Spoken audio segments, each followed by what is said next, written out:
tahu bahwa orang yang hidup serumah dengan kita, orang yang sekamar dengan kita, orang yang dianggap paling menyayangi kita, ini ternyata ada sifat yang demikian, ya. Dan saya yakin ini hanya. Saksikan dan dukung terus channel Kang Kumis, mengulas seputar problem rumah tangga, percintaan hingga masalah perselingkuhan.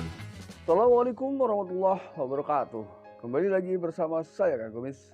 Pada kesempatan kali ini Kang Kumis ingin membahas mengenai ciri-ciri istri licik terhadap suami. Ini sebetulnya hal yang sangat menyakitkan ya, ketika kita seandainya kita sampai tahu bahwa orang yang hidup serumah dengan kita, orang yang sekamar dengan kita, orang yang dianggap paling menyayangi kita, ini ternyata ada sifat yang demikian, ya. Dan saya yakin ini hanya gambaran saja buat sahabat-sahabat semua, dan saya yakin sahabat semua tidak ada yang memiliki istri yang demikian itu. Karena itu bukan harapan siapapun. Tentunya sebagai seorang istri juga tidak pernah berharap sedikit pun untuk memiliki suami yang licik.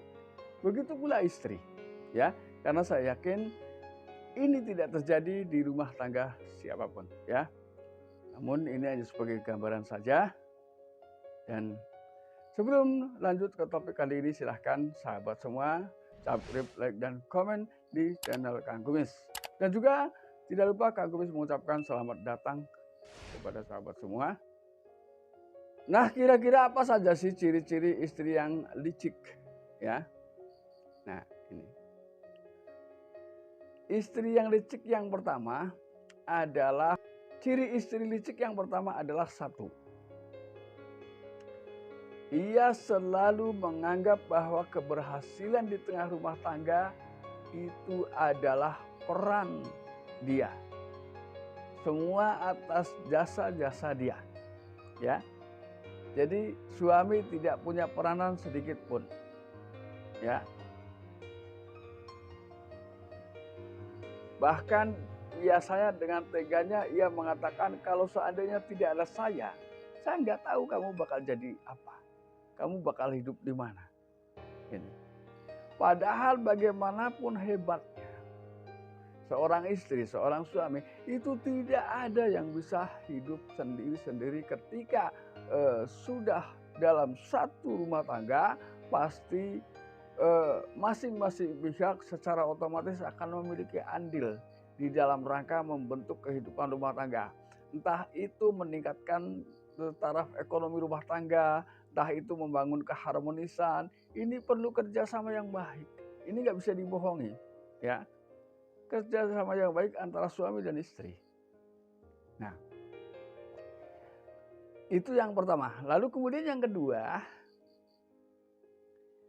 ia hanya ingin, ya, istri ini hanya ingin keluarga dia saja yang didatangi, yang dihormati. Namun ia sama sekali tidak pernah menganggap keluarga suami, ya. Jadi bisa jadi si suami ini mau silaturahmi ke tempat orang tuanya saja nggak boleh. Ada yang seperti itu, ya. Ini. Tapi ingat bahwa ketika hal itu terus-menerus terjadi, maka sulit untuk membangun rumah tangga yang baik. Karena sebetulnya rumah tangga yang baik itu adalah bisa dilihat dari sisi komunikasi yang baik, tingkat saling menghargai yang tinggi, tingkat kerukunan yang luas. Artinya tingkat kerukunan yang luas ini adalah bukan hanya kita merekrut keluarga sendiri-sendiri saja, tapi kita kumpulkan menjadi satu, ya. Ini akan tambah rukun, ya. Ini. Jadi misalnya istri juga sebagai istri yang baik tetap harus, seandainya sang suami lupa saja, istri harus mengingatkan, ya. Karena bagaimanapun kalimat ibu mertua, ayah mertua itu hanya sebutan saja, ya. Jadi sebaiknya ketika kita ingin baik dengan ibu kita, juga kita harus baik dengan ibu mertua, ya. Karena ketika itu sudah terjadi, ini ada keterikatan yang tidak pernah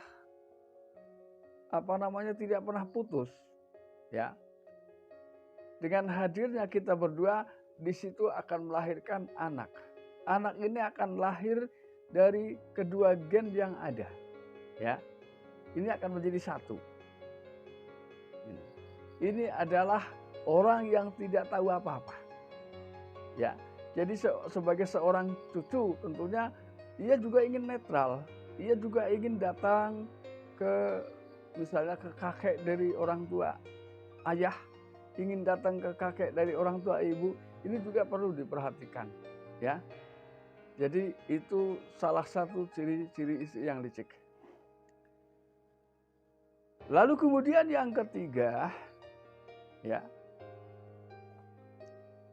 ciri-ciri istri yang licik ini, ia akan selalu mengoreksi suami, ya, ingin selalu mengoreksi suami, tapi ia sendiri tidak mau dikoreksi. Ini, ya. Jadi ia hanya melakukan hal-hal yang bersifat menguntungkan diri sendiri, namun masa bodoh dengan pasangan, masa bodoh dengan suaminya. Ini kan nggak benar, ya. Ini.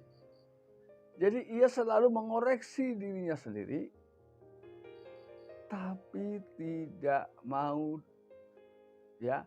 Jadi dia selalu mengoreksi suaminya sendiri, tapi dia sendiri tidak mau dikoreksi. Ini.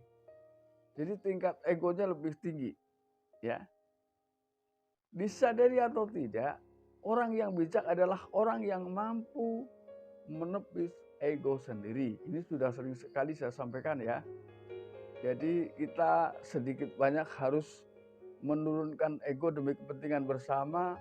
Itu bukanlah hal yang salah, ya, tapi itu hal yang baik harus dilakukan. Walaupun sebetulnya ketika bicara ego mungkin sulit, ya, orang harus menurunkan ego ketika tidak memiliki alasan yang kuat demi sesuatu misalnya.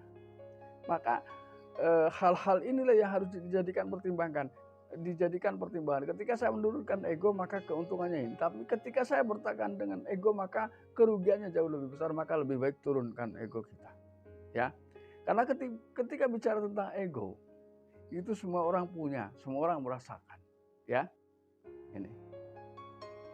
Ini adalah hal yang penting yang harus kita pahami. Dan